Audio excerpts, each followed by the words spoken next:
Hi guys! Welcome to my channel. So today, I'll be doing a Divisoria haul. So last Sunday, I went to Divisoria. Medyo nag-shopping tayo kasi Mother's Day. Yun, trinit ko yung sarili ko dahil Mother's Day. So for a change, yun, nag-shopping ako just for 1,000 pesos. So 1,000 peso Divisoria challenge siya. First thing that I got is this one. It's cute little pom-poms. Furry pom-poms yata yung tawag dito. I think sobrang uso siya ngayon. Nakikita ko sa mga YouTubers na bumibili din sila nito. So, I got this sa 999 Mall. So, ito yung una-una ko nabili. So, I got this too for 150 pesos. Yes, 150 pesos lang. Yun, nag-ikot-ikot ako. Tapos, yung iba, they sell it for 60 pesos. But, yung 60 pesos na yun, parang ito lang. Yung parang pinaka-pom-pom lang. Wala siyang mga detail like this. Yung mga chains and macarons. So, okay na rin siya for 75 pesos each. Kasi, may mga detail siyang ganito. Unlike dun sa 60 pesos na ito lang talaga na fur pom-pom. So, after that, I went straight ahead to 168 Mall. And then, I'm really in a hunt for a black backpack na bag. I got this. Yan. Super simple lang yan na black bag. Yan. Tapos, meron siyang gold zipper here. Yan. And then, ito, gold buckle. And meron din siyang zipper sa likod. Like this. Marami ako nakita doon yung mga, I think mga MCM inspired na bag yata yun. But I chose this kasi plain lang siya, very classic, very simple, and elegant. So, sa loob niya, meron siyang pockets for the cellphone. Here. 2 pockets for the cellphone. Meron siyang pocket na may zipper sa loob. Yan. Really, really nice. So, I got this for, I think, 250 pesos. Tumatawad ako for 200 pesos, pero ayaw ni Kuya magpatawad. Pero okay na rin. Same store, I got this wallet. Yan. Actually, ginamit ko na siya. Ayan, nilagyan ko na ng mga IDs ko. And cards.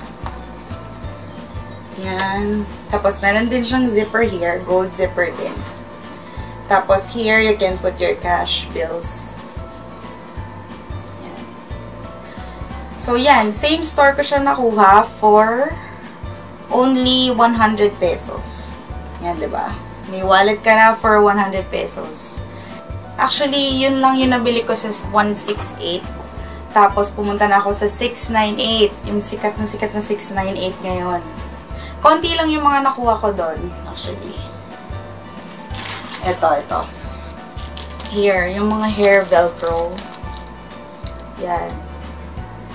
So, I got this for 5 pesos each.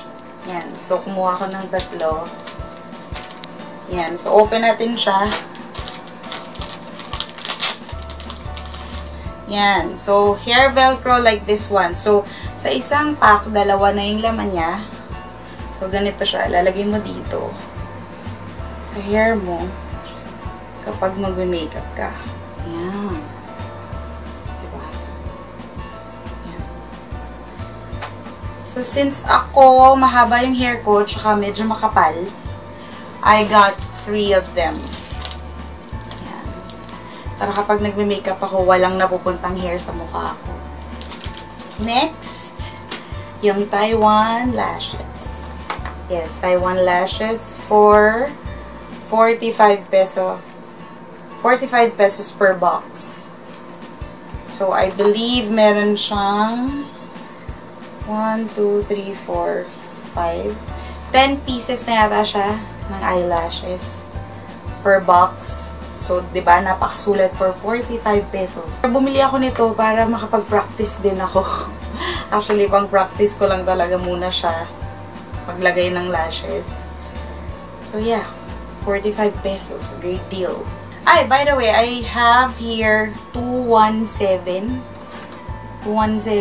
na eyelashes. Very natural lang siya. Natural looking for everyday. Perfect for everyday use. Yun. Next is this one. Ayan. Real Techniques na blending brush. No, sponges. I'm sorry. Sponges. Yan, dalawa na siya. So, itong dalawang to is 130 pesos. Yan. Syempre, ano lang to, hindi to legit, dito original. So, this is just a dupe or fake na sponges. Let's try to open it. Okay naman siya, malambot naman siya. I will test this out kapag medyo damp siya. Ayan. Okay naman. Lambot naman siya. Okay, so next thing I bought sa 698 is this one. Ayan.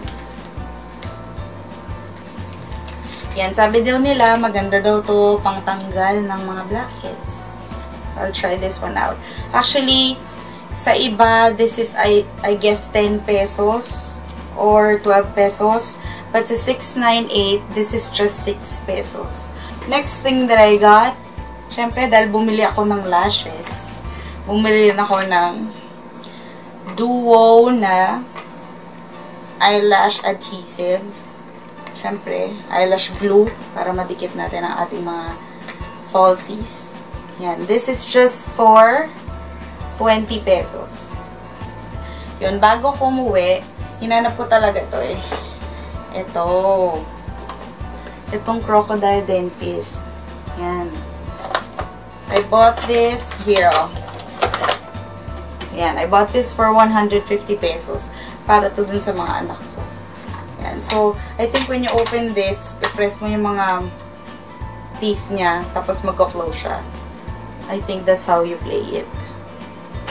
Next. And this one. I know it's kind of weird. Pero yung anak ko kasi, yung youngest ko kasi, mahilig siya sa animals. And mga dinosaur, mga dragons. So, I got him this one. Snake siya. Snake for 50 pesos. Actually, I got this one, yung crocodile, and the snake one, I think sa Tabora Street yun. Yung nabilhan ko nito. So, medyo meron akong nabiling bag for myself, wallet, and some makeup stuff here, and toys for my 2 kids. Yan. So, that's it, guys. Yun yung mga nabili ko sa DV. And, I will put here yung total ng mga napamili ko just for you guys to check it out.